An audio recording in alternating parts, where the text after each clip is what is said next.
ओ बेटा जी, अरे ओ बाबूजी। अरे बेटा जी, गाना बंद करो। पर बाबूजी हमें सुनाई कैसे देता है, इसके बारे में बताइए। सुनो बेटा, आज हम बताते हैं कि ध्वनि सुनाई कैसे देती है और ध्वनि उत्पन्न कैसे होती है। सो हाय दोस्तों, ये है आपका चैनल फिजिक्स परफॉर्म। चलिए शुरू करते हैं आज का चैप्टर, ध्वनि। ध्वनि क्या होता है?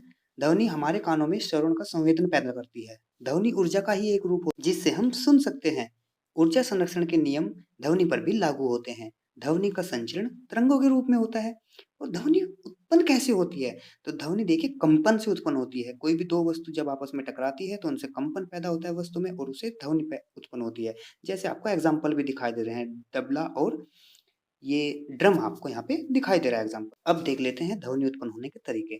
कंपन करके, जैसे आप स्क्रीन पर भी देख पा रहे हो। अब देखते हैं ध्वनि का संचरण। वह पदार्थ जिससे होकर ध्वनि संचरित होती है माध्यम कहलाता है। ध्वनि ठोस, द्रव और गैसों में से संचरित हो सकती है। जब एक वस्तु कंपन करती है तब इसके आसपास के वायु के कण भी बिल्कुल उसी तरह के कंपन करते हैं और अपनी संतुलित अवस्था में विस्थापित होते हैं। विस्थापित होने के बाद अब ये दूसरे कणों के साथ कोलिजन करते हैं, और अब दूसरे कण भी विराम अवस्था से विस्थापित होकर कंपन करने लगते हैं। यह प्रक्रिया माध्यम में तब तक चलती रहती है जब तक ध्वनि हमारे कानों में नहीं पहुंच जाती। अब बच्चों तरंग की परिभाषा देख लेते हैं। तरंग एक विक्षोभ है जो माध्यम में गति करता है और एक बिंदु से दूसरे बिंदु तक ऊर्जा ले जाता है। बहुत इंपॉर्टेंट परिभाषा है बच्चों, आगे तक काम आएगी।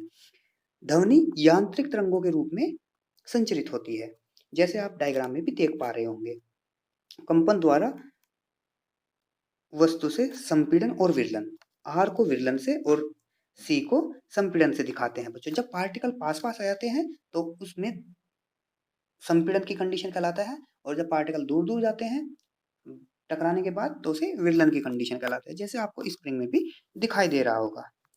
चलिए अब देख लेते हैं ध्वनि तरंगे किस प्रकार की तरंगे होती है। ध्वनि तरंगे अनुदैर्ध्य तरंगे होती हैं, जिन्हें लॉन्गिट्यूडनल वेव बोलते हैं।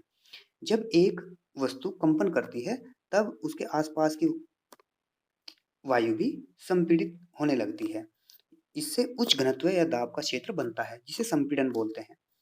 ठीक है। और जब वस्तु आगे पीछे पीछे होने लगती है तब दाब कम होने लगता है। इस कंडीशन को विरलन बोलते हैं। ध्वनि तरंग का संचरण घनत्व परिवर्तन का संचरण है। घनत्व बढ़ जाता है जब बहुत सारे पार्टिकल पास पास आते हैं, उससे दाब भी बढ़ता है, उसे ही हम संपीड़न की कंडीशन कहते हैं। और जब घनत्व कम होता है, घनत्व कम होने का मतलब किसी पर्टिकुलर वॉल्यूम में नंबर ऑफ एयर पार्टिकल कम हो जाते हैं, तो इसी कंडीशन को हम विरलन बोल देते हैं। ठीक है। जब वस्तु आगे पीछे तेजी से कंपन करती है तो संपीड़न और विरलन दोनों कंडीशंस वहां पे पैदा होती है। अब देखते हैं ध्वनि संचरण के लिए माध्यम की आवश्यकता। देखिए ध्वनि संचरण के लिए, क्योंकि यांत्रिक तरंगे हैं, इसको आपको ठोस, लिक्विड और गैसों सभी की आवश्यकता होती है। अर्थात ध्वनि को संचरण के लिए माध्यम की आवश्यकता होती है। यह निर्वात में संचरित नहीं होती है। चलिए अब देखते हैं अनुप्रस्थ तरंगे और अनुदैर्ध्य तरंगे किसे कहते हैं। सबसे पहले ध्वनि तरंगे अनुदैर्ध्य तरंगे है, याद रखिएगा, वेरी इंपॉर्टेंट है। वह तरंगे जिनमें माध्यम के कण चलने के आगे पीछे कंपन करते हैं। ठीक है। जिस दिशा में गति करते हैं उसके आगे पीछे गति करते हैं तो उन्हें अनुदैर्ध्य तरंगे कहते हैं। और अनुप्रस्थ तरंगे कैसी होती है? जो चलने की, प्रोपिगेशन की डायरेक्शन के लंबवत गति करते हैं, उन्हें अनुप्रस्थ तरंगे कहते हैं। ध्वनि जो है वो अनुदैर्ध्य तरंगे है, जबकि प्रकाश जो है वो अनुप्रस्थ तरंगे हैं। जैसे आप यहाँ पे भी देख पा रहे होंगे, स्पीकर स्पीकर और घनत्व या दाब, इस प्रकार से हम रिप्रेजेंट करते हैं संपीड़न। जहाँ संपीड़ित होता है वहां अधिक घनत्व यानी दाब का क्षेत्रफल अधिक होता है, जहाँ विरलन होता है वहां न्यूनतम घनत्व होता है। तरंग दैर्ध्य किसे कहते हैं? ध्वनि के दो क्रमागत संपीड़ों या दो क्रमागत विरलनों के मध्य बिंदुओं के बीच की दूरी को तरंग दैर्ध्य कहते हैं। इसे लैम्ब्डा से प्रदर्शित करते हैं। इसका मात्रक मीटर होता है। आवर्ती क्या होता है? एक सेकंड में जितने भी पूर्ण चक्कर होते हैं उसे हम आवर्ती कहते हैं। इसका मात्रक हर्ट्ज होता है। इसे न्यू से प्रदर्शित करते हैं। हर्ट्ज का मतलब होता है एक सेकंड में जितने भी कंप्लीट साइकिल पूरे होते हैं। एक हर्ट्ज 1 किलो हर्ट्ज बराबर 1000 हर्ट्ज। आवर्तकाल क्या होता है? एक कंपन या दोलन को पूरा करने में लिए गए समय को आवर्तकाल कहते हैं। आवर्तकाल का ऐसा ही मात्रक सेकंड होता है। इसे टी से रिप्रेजेंट करते हैं। किसी तरंग की आवृत्ति उसके आवर्तकाल के व्युत्क्रमानुपाती होती है, अर्थात आवर्तकाल बराबर 1 बटा आवर्ती। आयाम एम्पलीट्यूड किसी माध्यम के कणों की उसकी मूल स्थिति के दोनों तरफ अधिकतम विस्थापन को आयाम कहते हैं। आयाम को ऐसे रिप्रेजेंट करते हैं, इसका मात्रक मीटर होता है। ध्वनि में तारतम्य, प्रबलता और गुणवत्ता जैसे अभिलक्षण पाए जाते हैं। इंपॉर्टेंट है, याद रखिएगा। तारतम्य तारतम्य ध्वनि का तारतम्य ध्वनि की आवृत्ति पर निर्भर करता है। यह आवृत्ति के समानुपाती होता है, अर्थात आवृत्ति जितनी ज्यादा होगी तारतम्य उतना ही ज्यादा होगा आपका। औरतों की जो आवाज होती है उसका तारतम्य ज्यादा होता है, जबकि पुरुषों की आवाज का तारतम्य कम होने के कारण आवाज सपाट नजर आती है। निम्न तारतम्य कम आवृत्ति, ज्यादा तारतम्य ज्यादा आवृत्ति। याद रखिएगा, वेरी इंपॉर्टेंट है ये भी। अब देख लेते हैं प्रबलता किसे कहते हैं। ध्वनि की प्रबलता ध्वनि तरंगों के आयाम पर निर्भर करती है। याद रखिएगा ये भी, प्रबलता आयाम पर निर्भर करती है। अब देख लेते हैं गुणता किसे कहते हैं। किसी ध्वनि की गुणता उस ध्वनि द्वारा उत्पन्न किसी तरंग की आकृति पर निर्भर करती है। संगीत में ध्वनि का अभिलक्षण यह हमें समान तारतम्य और प्रबलता की ध्वनियों में अंतर करने की सहायता कर देता है। टोन और ये स्वर, शोर, संगीत, ये वेग आप वीडियो को पॉज करके यहाँ से पढ़ सकते हैं। अब देखते हैं तरंग वेग। इंपॉर्टेंट परिभाषा है, एक तरंग द्वारा 1 सेकंड में तय की गई दूरी को तरंग वेग कहते हैं। इसका मात्रक मीटर पर सेकंड होता है, अर्थात वेग बराबर चली गई दूरी बटे लिया गया समय। तो v बराबर होता है लैम्डा बटे टी, जहाँ लैम्डा ध्वनि की तरंग दैर्ध्य है और यह टी समय में चली गई चाल है, अर्थात वेग बराबर तरंग दैर्ध्य गुना आवर्ती। यही तरंग समीकरण कहलाती है। वेरी इंपॉर्टेंट, तरंग समीकरण उदाहरण दिया हुआ है, आप ट्राई कीजिए इसे कैसे कर सकते हैं। आगे देख लेते हैं ध्वनि की चाल माध्यम में कैसे कैसे पाई जाती है। ध्वनि की चाल पदार्थ या माध्यम के गुणों पर निर्भर करती है जिससे यह संचरित होती है। गैसों में सबसे कम, द्रवों में उससे ज्यादा और ठोसों में सबसे ज्यादा ध्वनि की चाल पाई जाती है। ध्वनि की चाल ताप बढ़ने पर बढ़ती है और हवा में आर्द्रता अर्थात नमी के बढ़ने के साथ ध्वनि की चाल बढ़ती है। याद रखिएगा, इंपॉर्टेंट है। प्रकाश की चाल ध्वनि की चाल से तेज होती है। वायु में ध्वनि की चाल 22 डिग्री सेल्सियस पे 344 मीटर पर सेकंड होती है। ऑब्जेक्टिव में आ जाता है कई बार बच्चों 9th क्लास में, तो याद कर लीजिएगा। फिर आगे देख लें ध्वनि बूम, ये आप डेफिनेशन पढ़ लीजिएगा। चलिए अब दो ध्वनि की घटनाओं में अंतर पैदा करते हैं। प्रतिध्वनि और अनुरणन क्या होता है। ध्वनि तरंग के परावर्तन के कारण ध्वनि में दोहराव यानी दूसरी बार भी रिपीटेशन होता है, इसे हम प्रतिध्वनि। जबकि बार बार अगर रिपीटेशन हो तो उसे अनुरणन कहते हैं। देखते हैं ध्वनि के परावर्तन के उपयोग। जो मेगाफोन या लाउड स्पीकर, हॉर्न, शोर, साइन इत्यादि में ध्वनि का प्रयोग किया जाता है, वे ध्वनि के सभी दिशाओं में फैलाए बिना एक ही दिशा में भेजते हैं। इन सभी यंत्रों का शंक्वाकार भाग ध्वनि तरंगों को बार बार परावर्तित करके श्रोता की ओर भेज देता है। इस प्रकार ध्वनि तरंगों का आयाम जुड़ जाने से ध्वनि की प्रबलता बढ़ जाती है। दूसरा उपयोग देखते हैं ध्वनि के परावर्तन का, स्टेथोस्कोप। कई बार हम चिकित्सक के पास जाते हैं और चिकित्सक एक यंत्र निकालता है और हमारे हृदय पर रखकर हमारे हृदय के कंपन को सुनता है, तो उसी डिवाइस को हम स्टेथोस्कोप बोलते हैं, जिसमें रबर में बार बार ध्वनि परावर्तित होकर डॉक्टर के कानों तक पहुंचती है, जैसे आप डायग्राम में देख रहे होंगे। चलिए अब ऑब्जर्वर की रेंज देख लेते हैं कि कितनी आवृत्ति तक ध्वनि सुनाई दे सकती है। तो मनुष्य को ध्वनि 20 हर्ट्ज से 2000 हर्ट्ज तक सुनाई देती है। 5 वर्ष से कम आयु के बच्चे तथा कुत्ते 25 किलो हर्ट्ज तक की ध्वनि सुन सकते हैं। तो 20 हर्ट्ज से कम ध्वनि को हम इंफ्रासोनिक साउंड अर्थात अवश्रव्य तरंगे कहते हैं, और 20 हर्ट्ज से 20 किलो हर्ट्ज से अधिक को हम प्राश्रव्य तरंगे अल्ट्रासोनिक वेव कहते हैं। अब देखते हैं श्रवण सहायक युक्ति।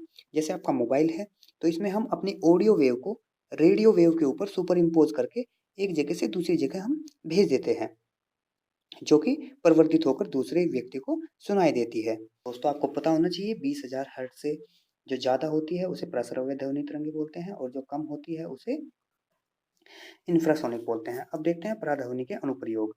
इसका उपयोग उद्योगों में धातु के इलाकों में दरारों और अन्य दोषों का पता लगाने के लिए किया जाता है, और इसी की सहायता से हम रेलवे ट्रैक्स और अदर्स जैसे हमारे मेडिकल साइंस में भी यकृत, पित्ताशय, गुर्दे में पथरी की जांच के लिए इसी का उपयोग किया जाता है। ईसीजी और अल्ट्रासोनोग्राफी इसी तकनीक के द्वारा संभव हो पाई है। ठीक है, तो अल्ट्रासोनोग्राफी सोनोग्राफी कई बार परिभाषा पूछ ली जाती है, तो ध्यान से पढ़ लेना इसे। पराध्वनि का उपयोग गुर्दों को छोटी पतली और बारीक कणों को तोड़ने के लिए भी किया जाता है। ये मैं ऑलरेडी आपको बता चुका। यह उद्योग में वस्तु के उन भागों को साफ करने में भी प्रयोग किया जाता है जिनसे पहुंचना कठिन होता है, अर्थात सफाई करने में भी यह काम आता है। तो बच्चों ईसीजी और अल्ट्रासोनोग्राफी ये कई बार सभी परिवार के सदस्य करा लेते हैं, तो आप इनको भी पता होना चाहिए कि क्या होता है। नेक्स्ट आगे देखते हैं हम।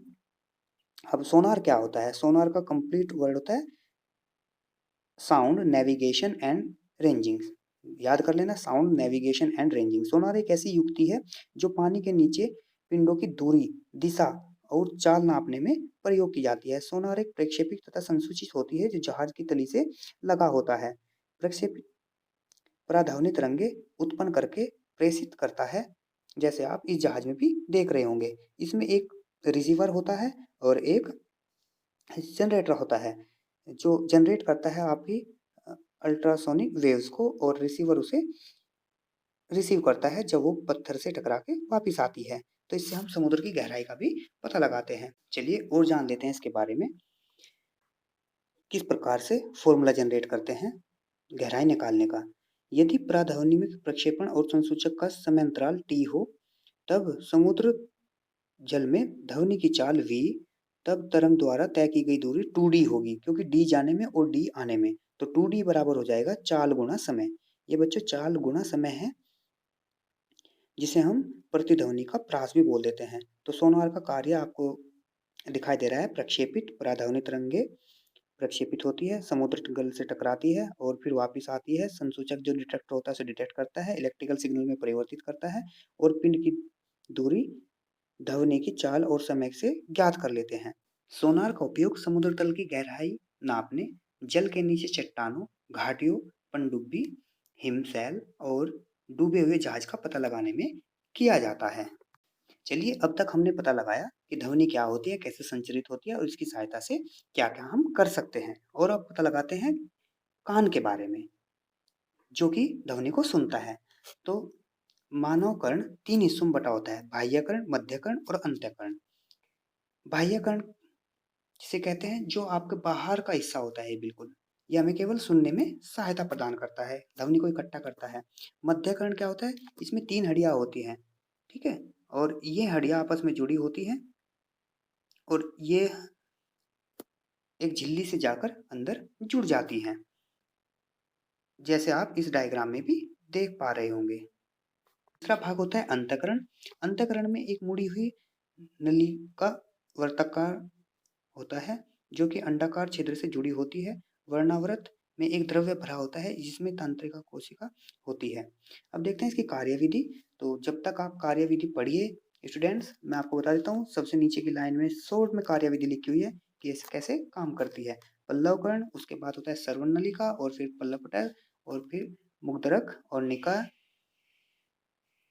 वल्यक, और उसके बाद अंडाकार छिद्र होता है, फिर वर्णावृत होता है और उसके बाद श्रवण तंत्रिका और मस्तिष्क। तो सबसे पहले जो बाह्य पटल होता है वो ध्वनि को इकट्ठा करता है, उसको अंतःकरण में भेजता है, जहां अंतःकरण में ये दाब परिवर्तित वर्णावृत के द्वारा विद्युत संकेतों में बदल दिए जाते हैं और इन विद्युत संकेतों को मस्तिष्क में भेज दिया जाता है, और जो कि मस्तिष्क इनकी ध्वनि के रूप में व्याख्या करता है और हमें समझ आता है कि दूसरा हमसे कोई क्या कह रहा है। तो ये प्रोसेस होता है कान के अंदर। आप को जो इस वीडियो में दिखाया गया है वो पूरा आप यहीं से अपना नोट्स भी बना सकते हो और इसके साथ साथ आप क्लियरली समझ सकते हो। तो बच्चों, अगर ये वीडियो आपको अच्छा लगा हो तो इसे लाइक कीजिए और अपने दोस्तों के साथ सब्सक्राइब कीजिए। याद रखिएगा, आपको कोई नोट्स अदर्स लिखने की ज़रूरत नहीं है, कोई बुक खरीदने की ज़रूरत नहीं है, आप यहीं से सीधे नोट्स बना सकते हैं। Thank you.